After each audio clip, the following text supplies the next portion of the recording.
இன்றைய தேவ செய்தியின் தலைப்பு உனக்கு துணை நிற்கும் கர்த்தர். எசாயா தீர்க்கதரிசியின் புஸ்தகம் 41வது அதிகாரம் 13வது 14வது வசனங்கள்.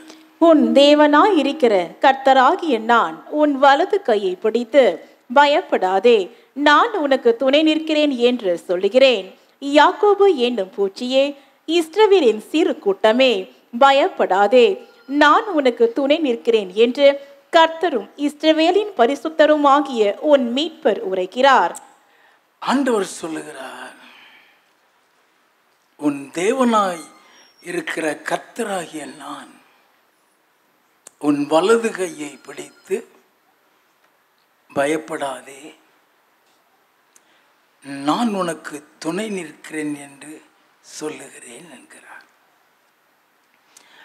தேவனாகிய கர்த்தர் பயப்படாதே, நான் உனக்கு துணை நிற்கிறேன் என்று சொல்லுவார் என்றால், உங்களில் அநேகர் பலவித போராட்டங்களை சந்தித்துக் கொண்டிருக்கிறீர்கள் என்று அர்த்தம். எல்லாம் கவனித்துக் கொள்ள வேண்டும்.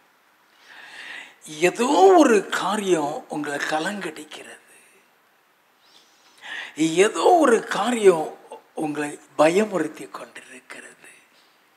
எல்லாம் கவனித்துக் கொள்ள வேண்டும். உங்களுக்கென்று தீமை செய்கிற ஒரு கூட்டம் இருக்குன்னு அர்த்தம். நல்லா கவனித்துக் கொள்ள வேண்டும். உங்கள் மீது பொறாமைப்படுகிற ஒரு கூட்டம் இருக்குன்னு அர்த்தம். அதனால்தான் ஆண்டவர் இந்த வாக்குத்தத்தத்தை உங்களுக்கு கொடுக்கிறார். எங்கு பார்த்தாலும் எதிர்ப்புகளும் விரோதங்களும் துரோகங்களும் தான் நடந்து கொண்டிருக்கிறது. நீங்க யாரை நம்பி இருக்கிறீங்களோ, யாரை அதிகமாக நம்பி இருந்தீங்களோ, அவங்களே உங்க நம்பிக்கைக்கு விரோதமாக செயல்பட்டதை பார்த்திருக்கிறீங்க. நல்லா கவனிக்க வேண்டும். உங்களுக்கு விரோதமான பொறாமை இருக்கிறதுனாலதான் உங்களுக்கு சூனியம் செய்கிறான், உங்களுக்கு மந்திரம் செய்கிறான். எல்லாம் கவனிச்சுக்கிடுங்க. இன்னைக்கு எழுதி வச்சுக்கிடுங்க. இந்த மாசம் கர்த்தர் உங்களுக்காக யுத்தம் பண்ணக்கூடிய மாசமாக இருக்கும்.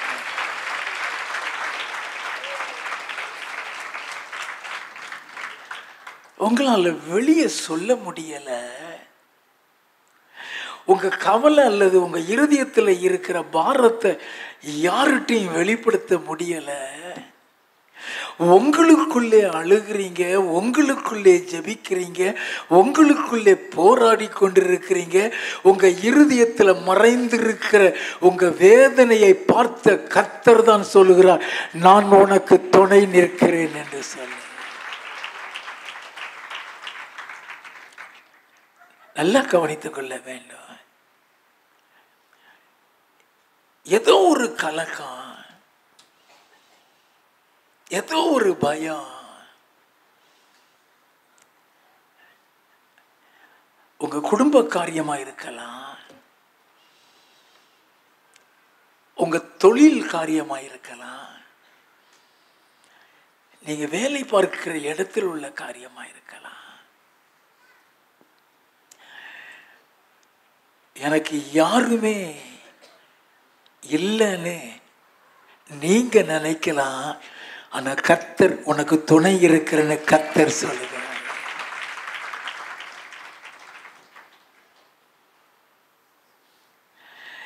எசாயா தீர்க்கதரிசியின் புஸ்தகம் 54வது அதிகாரம் 17வது வசனத்தை வாசித்தா, உனக்கு விரோதமாய் உருவாக்கப்படுகிற எந்த ஆயுதமும் வாய்க்காதே போகும் என்று எழுதப்பட்டிருக்கிறது. அல்லேலூயா. நல்ல கவனிங்க. ஏன் நமக்கு விரோதமாக செயல்படுகிறாங்க? பொறாமை. நல்லா கவனிச்சுக்கிடுங்க. உங்க கூட பிறந்தவங்களே உங்க மேல பொறாமப்படலாம். உங்க உறவினர்கள் உங்க மேல பொறாமப்படலாம். உங்க அண்டை வீடு அடுத்த வீட்டில் உள்ளவங்க உனக்கு பொறாமப்படலாம். உங்க கூட வேலை பார்க்கிறவங்களும் பொறாமப்படுறாங்க. ஏன் பொறாமப்படுகிறாங்க? நீ நல்லா இருக்கேன்னு சொல்லிதான் பொறாமப்படுகிறார்கள். ஐயா, அல்லேலூயா. நல்லா கவனிங்க. இந்த மாதம் ஆண்டவர் உங்களுக்கு வாக்குத்தத்தத்தை கொடுத்திருக்கிறாரு. பயப்படாதே, நான் உனக்கு துணை நிற்கிறேன் என்று சொல்லி. அல்லேலூயா. ஒரு நல்ல ட்ரெஸ் உடுத்திட்டீங்கன்னா உடனே பொறாமப்படுவாங்க. நல்லா சம்பாதிச்சிட்டீங்கன்னா உடனே பொறாமப்படுவாங்க. நம்ம எப்படின்னு சொன்னா, நம்ம வாய் சும்மா கிடக்காது. நம்ம வாய் என்ன செய்யாது? சும்மா கிடக்காது. ஊர்ல உள்ள சொத்தையெல்லாம் கொள்ளையடிச்சு வச்சிருப்பான். அவன் வாயை கூட திறக்க மாட்டான். நீ ஒரே ஒரு கிரைண்டர் வாங்கியிருப்ப, அதான் ஊர் முழுவதும் சொல்லுவ. நீ வாங்கின கிரைண்டர் நிமித்தம் ஒன்று அரைச்சே போடுவானுங்க. தெரியுதா? நுழலும் தன் நாவினால கெடும். நம்ம வாயால வாய் விடுறது கிடையாது. கேட்டியாடி கேட்டியா, என் புருஷனுக்கு போனஸ் போட்டான், அவ்வளவுதான், அவ வெடி வச்சிருவா, உனக்கு தெரியாது. நல்லா கவனிங்க. யாராக இருந்தாலும் சொல்றேன், நீ நல்லா இருக்கிறத பார்த்து ஒருத்தன் கூட சந்தோஷப்பட மாட்டான். உனக்கு விரோதமாக பொறாமப்படதான் செய்வான். நல்லா தெரிந்துக்கொள்ள வேண்டும். இது நாள் வரைக்கும் நீ ஒரு தனிப்பட்ட நபரா வாழ்க்கையில போராடிட்டு இருந்திருக்கலாம். உன் காரியத்தை யார்கிட்டையுமே சொல்ல முடியாம நீ தவித்து கொண்டு இருக்கலாம். ஆனா இந்த மாசத்துல கர்த்தர் உன் கூட இருந்து உனக்காக யுத்தம் பண்ணக்கூடிய ஒரு மாதமாக இந்த மாதம் இருக்கும். அல்லேலூயா. கர்த்தர் எப்படியெல்லாம் உனக்கு துணை நிற்பார், எப்படியெல்லாம் உனக்காக யுத்தம் பண்ணுவார், எப்படியெல்லாம் உனக்கு சகாயம் பண்ணுவார். வேத வசன அடிப்படையில் ஒரு சில காரியங்களை நம்ம பார்த்துட்டு ஜெபத்துக்குள்ள போகலாம். ஏசாயா தீர்க்கதரிசியின் புஸ்தகம் 54வது அதிகாரம் 15வது வசனம். இதோ உனக்கு விரோதமாய் கூட்டம் கூடினால் அது என்னாலே கூடுகிற கூட்டம் அல்ல. எவர்கள் உனக்கு விரோதமாய் கூடுகிறார்களோ அவர்கள் உன் பட்சத்தில் வருவார்கள். நல்லா கவனிக்க வேண்டும். இது உனக்கு விரோதமாக கூட்டம் கூடினால் அது என்னால கூடுகிற கூட்டம் அல்லன்னு ஏன் கர்த்தர் அப்படி சொல்றார்? நல்லா கவனிக்க வேண்டும். சில நேரங்கள்ல நம்ம நினைச்சிடறோம் இது கர்த்தர் தான் அனுமதிச்சிருக்கிறாரோ, இது கர்த்தர் தான் நம்மளை இந்த பாதையில கொண்டு போகிறாரோ. நம்ம அப்படி நினைச்சிருக்கலாம். அதனாலதான் ஆண்டவர் சொல்லுகிறாரு, என்னால கூடுகிற கூட்டம் இல்லை. யாரு உனக்கு விரோதமா கூட்டம் கூடுனாங்களோ அவங்க உன் கூட கர்த்தர் இருக்கிறத பார்த்து உன் பக்கத்தில் வருவார்கள் என்று கர்த்தர் சொல்லுகிறார்.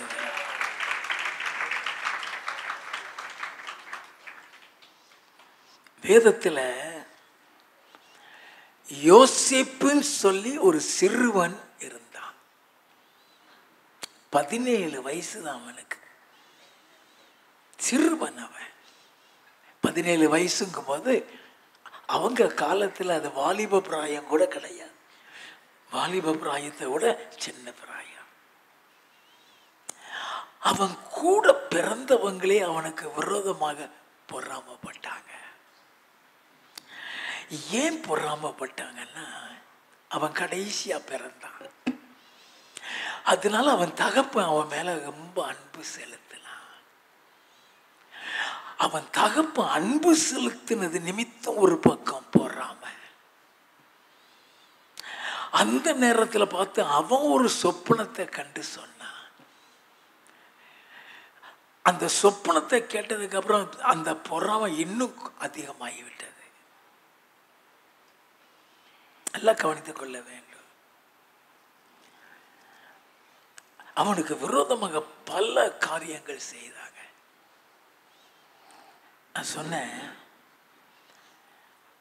உனக்கு விரோதமாக உருவாக்கப்படுகிற எந்த ஆயுதமும் வைக்காது. உனக்கு ஒருத்தர் தீமை செய்கிறாங்களா, வருத்தப்படாதீங்க. இப்படி தீமை செய்கிறாங்களே சொல்லி அழாதீங்க. ஏன்னா அவங்க செய்கிற அத்தனை தீமையை கர்த்தர் நன்மையாய் மாற்ற போகிறார்.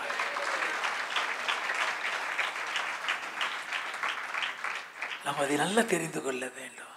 உங்களோடு கூட கர்த்தர் இருக்கிறாருங்கிறதை நிரூபிப்பாரு. நீ நினைக்கலாம், நான் பாவியாச்சே, ஆண்டவருக்கு பிரியமா நடக்கலையே, ஏன் கூட கர்த்தர் இருப்பாரு நீ நினைக்கலாம்.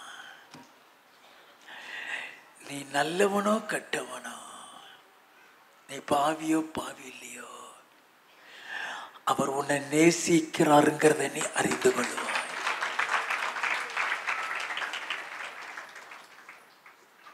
நல்லா தெரிந்து கொள்ள வேண்டும். ஆதியாகமம் 37வது அதிகாரம் 4வது 5வது வசனங்கள். அவனுடைய சகோதரர் எல்லாரிலும் அவனை தங்கள் தகப்பன் அதிகமாய் நேசிக்கிறதை அவன் சகோதரர் கண்டபோது அவனுடைய பட்சமாய் பேசாமல் அவனை பகைத்தார்கள். தகப்பன் நேசிக்கிறத பார்த்து பொறாம. நல்ல கவனிங்க, ஏன் உங்களுக்கு எதிர்ப்பு? பொறாம. உங்களுக்கு ஒரு திறமை இருந்துருச்சா, அந்த திறமையின் நிமித்தமே உன் மேல பொறாமப்படுவாங்க. நீ ஆசீர்வாதமா இருக்கிறியா, அது நிமித்தம் பொறாமப்படுவாங்க. நல்லா கவனிக்க வேண்டும். அவன் தகப்பன் அவனை நேசிக்கிறத பார்த்து பொறாம. வாசிப்போம். யோசேப்பு ஒரு சொப்பனம் கண்டு அதை தன் சகோதரருக்கு அறிவித்தான். அது நிமித்தம் அவனை இன்னும் அதிகமாய் பகைத்தார்கள். அவன் ஒரு சொப்பனம் கண்டு சகோதரருக்கு சொல்றான். அந்த சொப்பனத்தை கேட்டுட்டு பொறாம.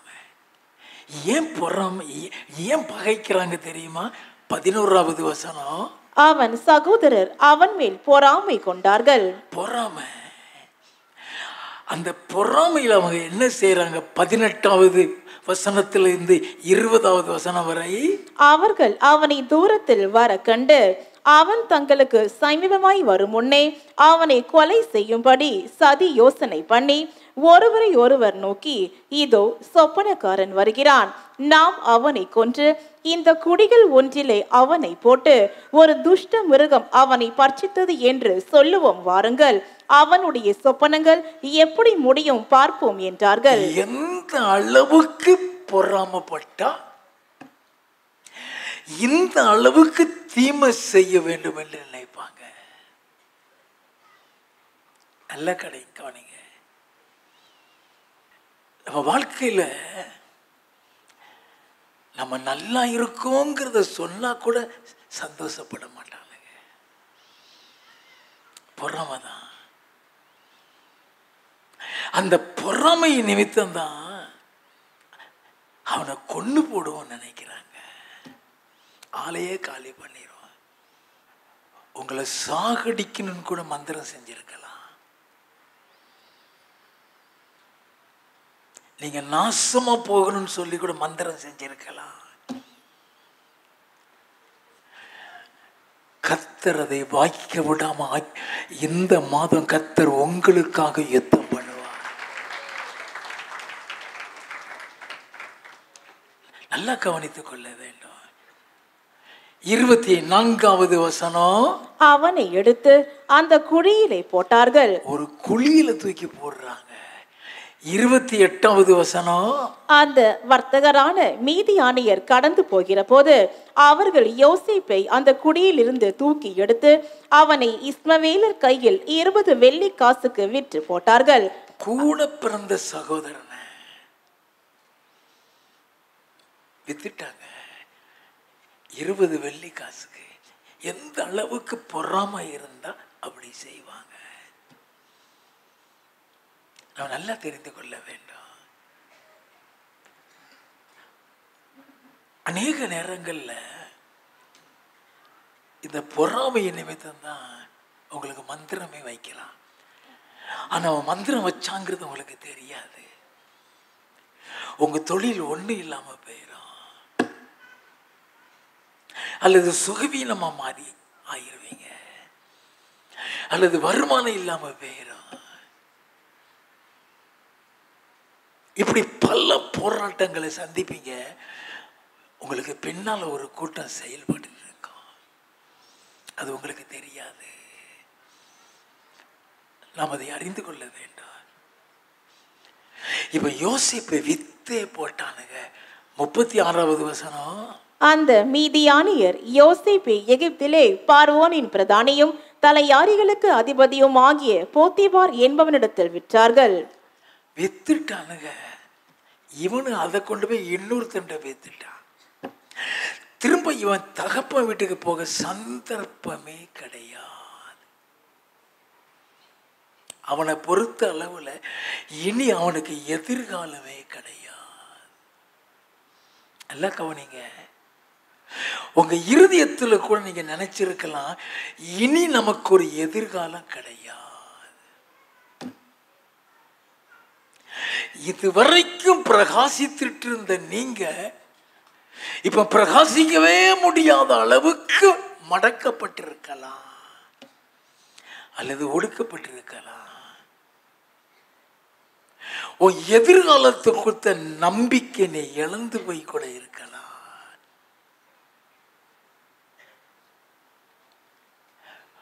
உங்களை பார்த்து தான் கர்த்தர் சொல்லுகிறார், நான் உனக்கு துணை நிற்கிறேன் என்று சொல்லி.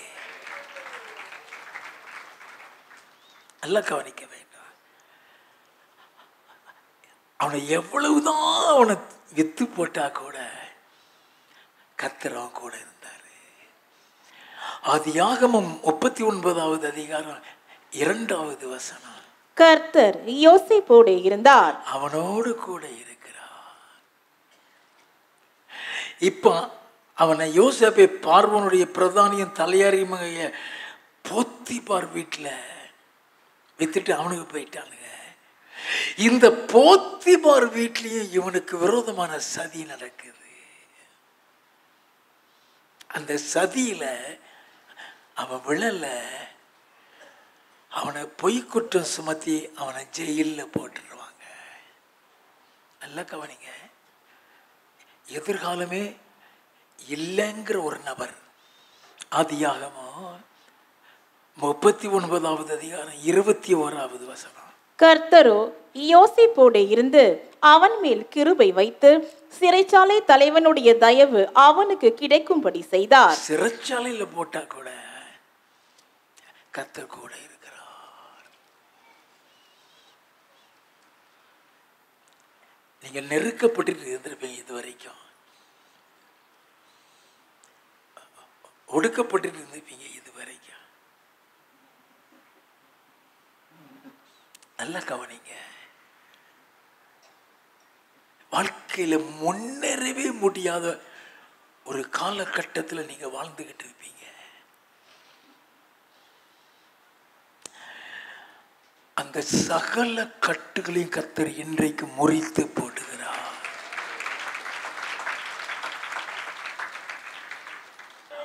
உலகத்தார் பார்வைக்கு நீங்க அற்பமா எண்ணப்படுவீங்க. உலகத்தார் பார்வைக்கு நீங்க ஒரு பைத்தியமா எண்ணப்படுவீங்க. கர்த்தருடைய பார்வைக்கு நீ விலை மதிக்க முடியாத ஒரு நபராக இருப்பார். அல்லேலூயா. இவன் கண்ட சொப்பனம் அப்படியே நடந்தது. அவங்களுக்கு ஒரு சொப்பனத்தை கண்டுதானே அவன் சொன்னான். அவன் கண்ட சொப்பனம் என்ன? ஆதியாகமம் 37வது அதிகாரம் 7வது வசனம். நாம் வயலில் அறுத்த அரிகளை கட்டி கொண்டிருந்தோம். அப்பொழுது என்னுடைய அரிக்கட்டு நிமிர்ந்திருந்தது, உங்கள் அரிக்கட்டுகள் என் அரிக்கட்டை சுற்றி வணங்கி நின்றது என்றான். என் அரிக்கட்டு நிமிர்ந்து இருந்தது, உங்க அரிக்கட்டுகள் எல்லாம் என்னை சுத்தி வணங்கி நின்னது. அதுக்கு தான் அவன் அவ்வளவு கோவப்பட்டானுங்க. அதனாலதான் அவனை வித்து போட்டவன். சொப்பனை எப்படி நடக்கும் பார்ப்போம். அந்த சொப்பனம் அப்படியே நடக்குது. ஆதியாகமம் 42வது அதிகாரம் 6வது வசனம். யோசேப்பு அத்தேசத்துக்கு அதிபதியாயிருந்து தேசத்தின் ஜனங்கள் யாவருக்கும் விற்றான். யோசேப்பின் சகோதரர் வந்து முகங்குப்புற தரையிலே விழுந்து அவனை வணங்கினார்கள். அவன் சொப்பனம் அப்படியே நடந்தது. அவன் சகோதரர்கள் எல்லாரும் அவன்கிட்ட வந்தாங்க.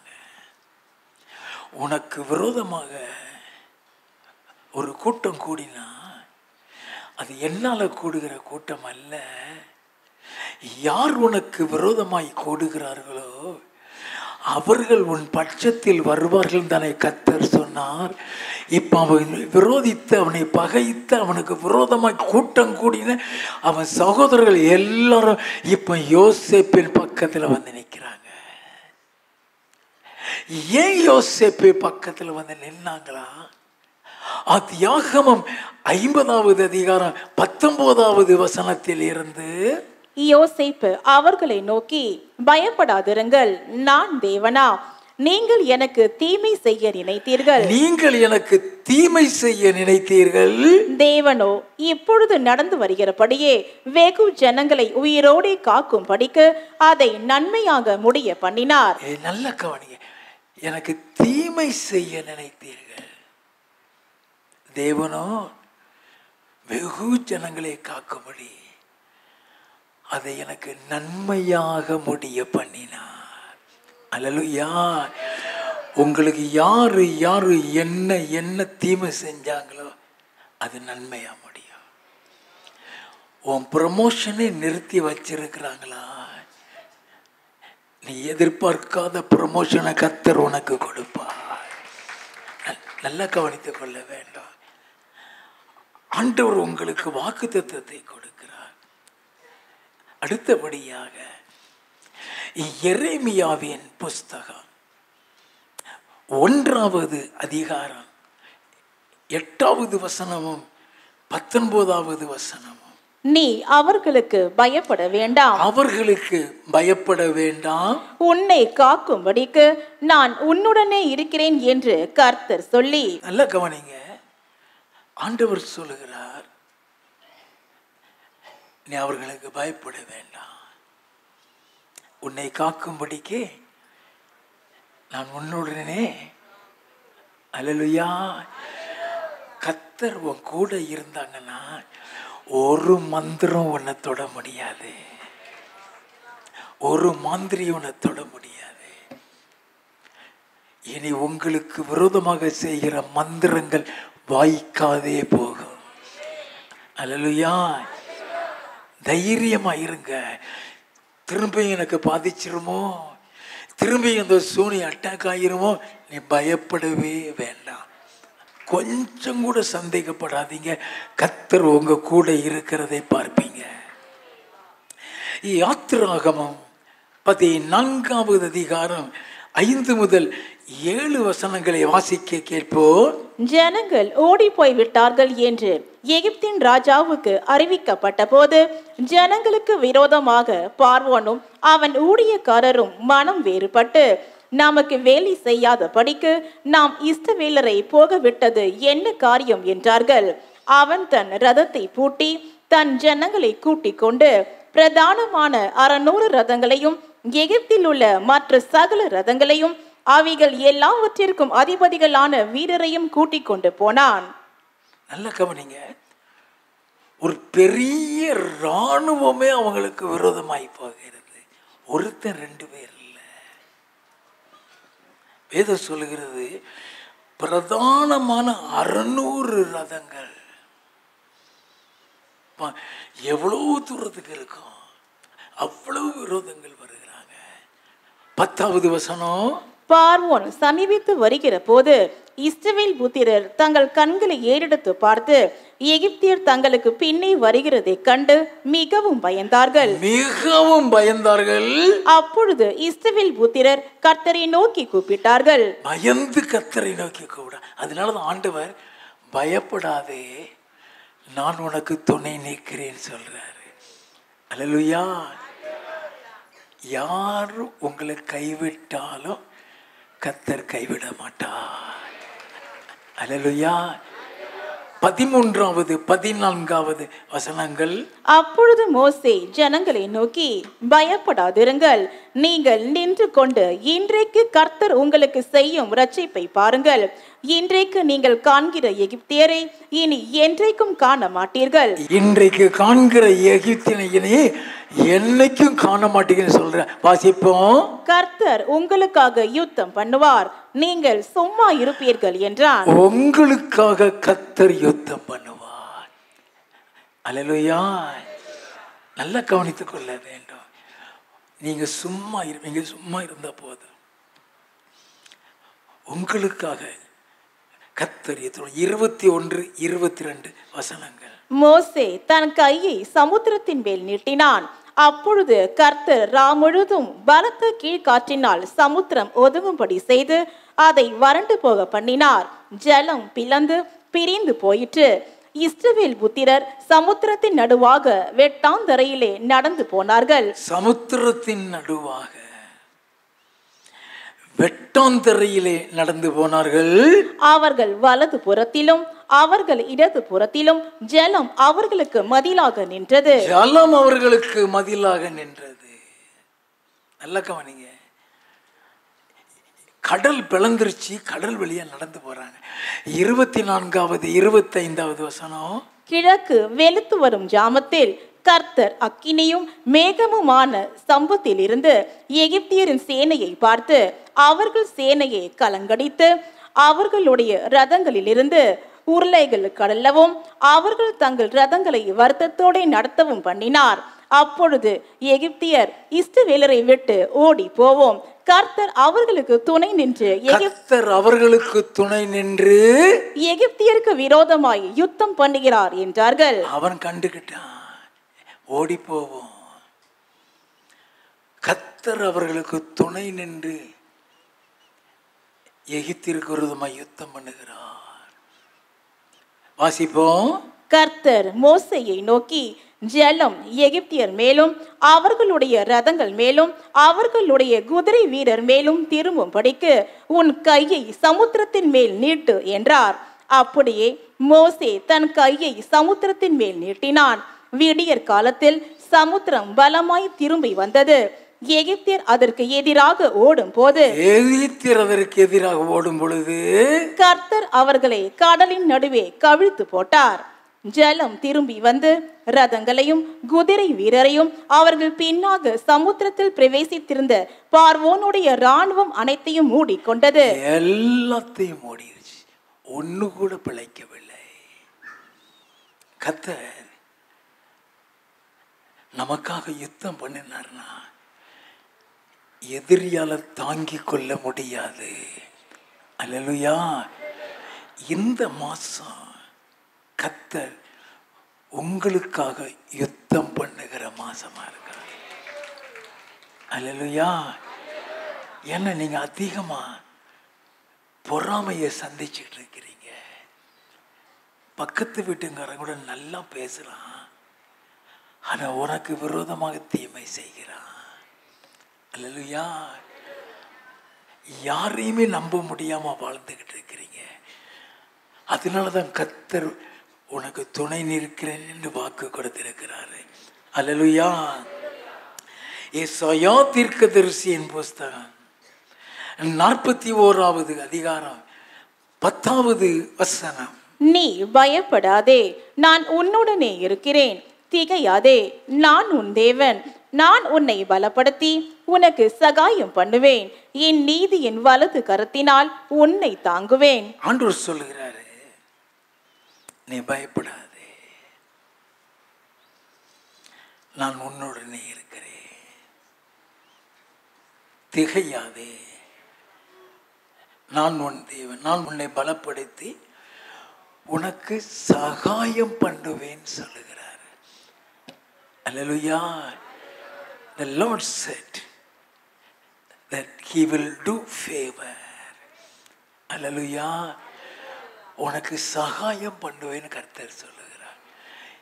எதை கண்டு நீ பயந்துட்டு இருக்கியோ, யாரை கண்டு நீ பயந்துட்டு இருக்கிறியோ, எந்த காரியத்தை கண்டு நீ பயந்துகிட்டு இருக்கியோ, நீ பயப்படுகிற காரியத்துல கர்த்தர் உனக்கு சகாயம் பண்ணி உனக்காக யுத்தம் பண்ணுவார். அல்லேலூயா.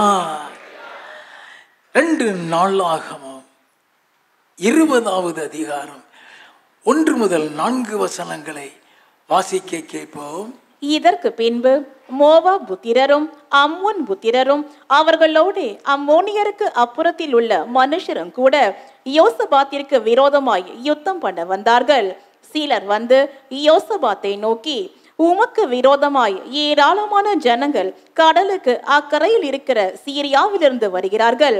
இதோ அவர்கள் எங்கேதியாகிய ஆசாசோன் தாமாரில் இருக்கிறார்கள் என்று அறிவித்தார்கள். அப்பொழுது யோசபாத் பயந்து, அதனாலதான் ஆண்டவர் பயப்படாதேன்னு சொல்றார். சில சம்பவங்கள் நம்மளை பயம் வருத்தும், சில காரியங்கள் நம்மளை பயம் வருத்தும். இப்படி நடந்துருமோ, இப்படி நடந்துருமோ. ஆண்டவர் பயப்படாதே, நான் உனக்கு துணை நிற்கிறேன். அல்லேலூயா. வாசிப்போம். அப்பொழுது யோசபாத் பயந்து கர்த்தரை தேடுகிறதற்கு ஒருமுகப்பட்டு யூதாவெங்கும் உபவாசத்தை கூறுவித்தான். அப்படியே யூதா ஜனங்கள் கர்த்தரிடத்திலே சகாயம் தேட கூடினார்கள். கர்த்தரிடத்திலே சகாயம் தேட கூடினார்கள். நல்லா கவனிக்க வேண்டும். ஆண்டவரிடத்துல சகாயம் தேட கூடினார். நான் உனக்கு சகாயம் பண்ணுவேன் தானே சொன்னார். சகாயம் கொடுங்க. 12வது வசனம். எங்கள் தேவனே, அவர்களை நீர் நியாயம் தீர்க்க மாட்டீரோ? எங்களுக்கு விரோதமாக வந்த இந்த ஏராளமான கூட்டத்திற்கு முன்பாக நிற்க எங்களுக்கு பலனில்லை. எங்களுக்கு பலனில்லை. நாங்கள் செய்ய வேண்டியது இன்னதென்று எங்களுக்கு தெரியவில்லை. நான் செய்ய வேண்டியது இன்னதென்று எங்களுக்கு தெரியவில்லை. ஆகையால் எங்கள் கண்கள் உம்மையே நோக்கி கொண்டிருக்கிறது என்றான். எங்கள் கண்கள் உம்மையே நோக்கி கொண்டிருக்கிறது. உங்களுக்கு விரோதமா யாரு வந்தாலும் சரி, அவரை மட்டும் நோக்கி பாருங்க. உலகத்தில் யாருமே உதவ மாட்டான், கர்த்தர் தான் செய்வாரு. அல்லேலூயா. அவருக்கு இது சாதாரணமான காரியம். நல்லா கவனிச்சுக்கிடுங்க. நீ அவரை நம்பி வந்துட்டியா, நீ ஒரு நாளும் வெட்கப்பட்டு போகவே மாட்டாய். நான் வெட்கப்பட்டு பெயருவனோ நீ நினைக்கிற, வெட்கப்பட்டு போக மாட்டேன். அல்லேலூயா. கர்த்தர் உனக்காக உன்னோடு கூட இருந்து யுத்தம் பண்ணுவான். வாசிப்போமா 14வது வசனத்தில் இருந்து. அப்பொழுது சபையின் நடுவில் இருக்கிற மத்தெனியாவின் குமாரன் ஆகிய ஏயலின் மகனான பெனாயாவுக்கு பிறந்த சகரியாவின் புத்திரன் யகாசியல் என்னும் ஆசாப்பின் புத்திரில் ஒருவனான லேவியன் மேல் கர்த்தருடைய ஆவி இறங்கினதினால் அவன் சொன்னது, சகல யூதா கோத்திரத்தாரே, எருசலேமின் குடிகளே, ராஜாவாகிய யோசபாத்தே, கேளுங்கள். நீங்கள் அந்த ஏராளமான கூட்டத்திற்கு பயப்படாமலும் கலங்காமலும் இருங்கள் என்று கர்த்தர் உங்களுக்கு சொல்லுகிறார். நல்ல கவனிங்க. நீ எதை குறித்து கலங்கி கொண்டிருந்தியோ, எதை குறித்து பயந்து கொண்டிருந்தியோ, நீ பயப்படாத, நான் உனக்கு துணை நிற்கிறேன்னு கர்த்தர் சொல்லுகிறாரே. அல்லேலூயா. வாசிப்போம். இந்த யுத்தம் உங்களுடையதல்ல, இந்த யுத்தம் உங்களுடையதல்ல, தேவனுடையது, தேவனுடையது. நாளைக்கு நீங்கள் அவர்களுக்கு விரோதமாய் போங்கள், நாளைக்கு அவர்களுக்கு விரோதமாய் போங்கள். 17வது வசனம். இந்த யுத்தத்தை பண்ணுகிறவர்கள் நீங்கள் அல்ல, இந்த யுத்தத்தை பண்ணுகிறவர்கள் நீங்கள் அல்ல, யூதா மனுஷரே, எருசலேம் ஜனங்களே, நீங்கள் தரித்து நின்று கர்த்தர் உங்களுக்கு செய்யும் ரட்சிப்பை பாருங்கள். பயப்படாமலும் கலங்காமலும் இருங்கள். நாளைக்கு அவர்களுக்கு எதிராக புறப்படுங்கள். கர்த்தர் உங்களோட இருக்கிறார் என்றான். கர்த்தர் உங்களோட இருக்கிறார். அல்லேலூயா. நீங்க எதை குறித்து நீங்க பயப்பட வேண்டாம். நான் உண்மையை சொல்றதா இருந்தா, உங்களுக்கு கர்த்தரை தெரியுமோ தெரியாதோ, ஆனா கர்த்தர் உங்களை நேசிக்கிறார். ஐயா, ஆண்டவர் உங்களை நேசிக்கிறார். அல்லேலூயா. ஆண்டவர் யுத்தம் பண்ணுவார். 20வது வசனத்தில் இருந்து, அவர்கள் அதிகாலமே எழுந்திருந்து தெக்கோவாவின் வனாந்திரத்திற்கு போக புறப்பட்டார்கள். புறப்படுகையில் யோசபாத் நின்று, யூதாவே, எருசலேமின் குடிகளே, கேளுங்கள். உங்கள் தேவனாகிய கர்த்தரை நம்புங்கள், அப்பொழுது நிலைப்படுவீர்கள். அவருடைய தீர்க்கதரிசிகளை நம்புங்கள், அப்பொழுது சித்தி பெறுவீர்கள் என்றான். பின்பு அவன் ஜனத்தோட ஆலோசனை பண்ணி பரிசுத்தம் உள்ள மகத்துவத்தை துதிக்கவும் ஆயுதம் அணிந்தவர்களுக்கு முன்னாக நடந்து போய், கர்த்தரை துதியுங்கள், கர்த்தரை துதியுங்கள், அவர் கிருபை என்றும் உள்ளதென்று கர்த்தரை பாடவும் பாடுகரை நிறுத்தினான். நல்லா கவனித்துக் கொள்ள வேண்டும். துதித்து பாடதான் செய்யறாங்க. வாசிப்போம். அவர்கள் பாடி துதி செய்ய தொடங்கின போது, யூதாவுக்கு விரோதமாய் வந்து பதிவிருந்த அம்மோன் புத்தரையும் மோவாபியரையும் சேயீர் மலை தேசத்தாரையும் ஒருவருக்கு விரோதமாய் ஒருவரே கர்த்தர் எழும்ப பண்ணினதினால் அவர்கள் வெட்டுண்டு விழுந்தார்கள். வாசிப்போம். எப்படியெனில் அம்மோன் புத்தரும் மோவாபியரும் சேயீர் மலை தேச குடிகளையும் சங்கரிக்கவும் அழிக்கவும் அவர்களுக்கு விரோதமாய் எழும்பினார்கள்.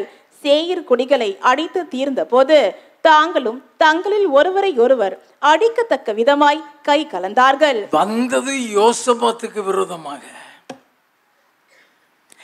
இவன் அழிக்கணும்னு வந்தாங்க. அவனே ஒருத்தன் வெட்டி குத்தி அவனே செத்துட்டான்.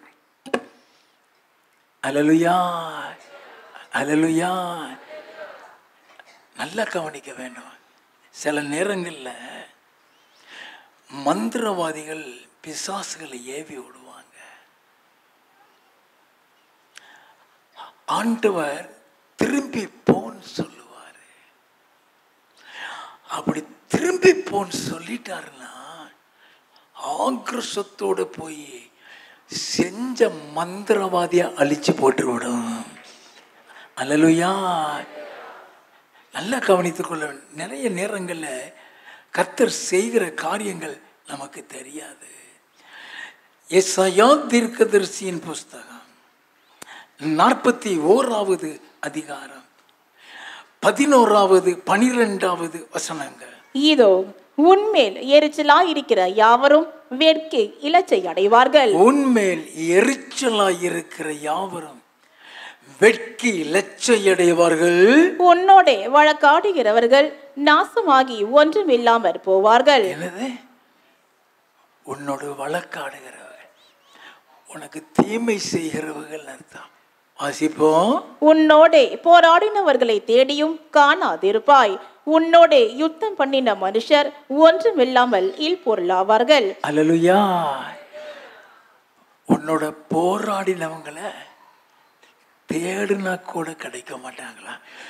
என கர்த்தர் உங்களுக்காக யுத்தம் பண்ணுகிறார் ஐயா. கர்த்தர் உங்களுக்காக யுத்தம் பண்ணுகிறார். ஆமே. கடைசியாக ஒரு வசனம் வாசித்து முடிப்போம். எரேமியாவின் புஸ்தகம் 15வது அதிகாரம் 20வது 21வது வசனங்கள். உன்னை இந்த ஜனத்துக்கு எதிரே அரணான வெண்கல அலங்கமாக்குவேன். அவர்கள் உனக்கு விரோதமாக யுத்தம் பண்ணுவார்கள், ஆனாலும் உன்னை மேற்கொள்ள மாட்டார்கள். உன்னை ரட்சிப்பதற்காகவும் உன்னை தப்புவிப்பதற்காகவும் நான் உன்னுடனே இருக்கிறேன் என்று கர்த்தர் சொல்லுகிறார். நான் உன்னுடனே இருக்கிறேன் என்று கர்த்தர் சொல்லுகிறார்.